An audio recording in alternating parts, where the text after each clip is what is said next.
ಒಂದ್ ಲೋಟ ಹಾಲು ಹಿಡ್ಕೊಂಡು ದೇವಸ್ಥಾನಕ್ಕೆ ಬನ್ನಿ ಅಂದ್ರು. ನಾನು ನೋಡೇ ಬೇಡ ಅಂತ ಹಾಲು ಹಿಡ್ಕೊಂಡು ದೇವಸ್ಥಾನಕ್ಕೆ ಹೋದೆ. ಅಲ್ಲಿ ದೊಡ್ಡ ಕ್ಯೂ ಸ್ವಾಮಿ. ಗರ್ಭಗುಡಿ ಮುಂದೆ ಎಲ್ರು ಒಂದೊಂದು ಲೋಟ ಹಾಲು ಹಿಡ್ಕೊಂಡು ನಿಂತಿದ್ದಾರೆ.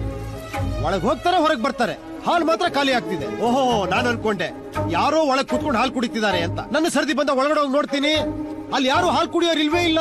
ಅಲ್ಲೊಂದ್ ದೊಡ್ಡ ಕರಿ ಕಲ್ಲು ಬಿದ್ದಿತ್ತು. ಅಲ್ಲ, ಅದು ಕಲ್ಲಲ್ಲ ಕಣೋ, ಕಾಲ ಸ್ವರೂಪಿ ರುದ್ರ ಭಯಂಕರ ಶಿವಲಿಂಗ ಅಂತಾರೆ. ಅವಿವೇಕಿ. ಆಯ್ತು ಸ್ವಾಮಿ, ಅದು ಶಿವಲಿಂಗನೇ, ಆದ್ರೂ ಅದು ಕಲ್ಲೇ.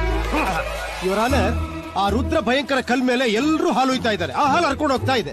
ನಾನ್ ಅನ್ಕೊಂಡೆ ಓಹೋ, ಆ ತೂತಿಂದ ಆಚೆ ಯಾರೋ ಕುತ್ಕೊಂಡು ಹಾಲು ಕುಡಿತಿದ್ದಾರೆ ಅಂತ. ಆ ಕಡೆ ಹೋಗಿ ನೋಡಿದೆ, ಅಲ್ಲಿ ದೊಡ್ಡ ಚರಂಡಿ, ಹಾಲೆಲ್ಲ ಚರಂಡಿಲಿ ಹರ್ಕೊಂಡು ಹೋಗ್ತಾ ಇದೆ. What A waste. ಅಲ್ಲೇ ಪಕ್ಕದಲ್ಲಿ ಒಬ್ಳು ಭಿಕ್ಷುಕಿ ಮಗು ಹಿಡ್ಕೊಂಡು ಕೂತಿಯಾಳೆ. ಆ ಮಗು ಹಸುವಿಂದ ಅಳ್ತಾ ಇದೆ, ಆದ್ರೆ ಅದಕ್ಕೆ ಹಾಲು ಕುಡಿಯಕ್ ಆಗ್ತಾ ಇಲ್ಲ, ಯಾಕಂದ್ರೆ ಹಾಲೆಲ್ಲ ಚರಂಡಿಗೆ ಹೋಗ್ತಾ ಇದೆ. ನನ್ನ ಕೈಲಿರೋ ಹಾಲು ಆ ಮಗುಗ್ ಕೊಟ್ಟೆ. ಆ ತಾಯಿ ಮಗುಗ್ ಹಾಲು ಕುಡಿಸಿ ಏನಂದ್ಲು ಗೊತ್ತಾ ಸ್ವಾಮಿ? ಆ ದೇವ್ರು ನಿನ್ನ ಚೆನ್ನಾಗಿಡ್ಲಪ್ಪ.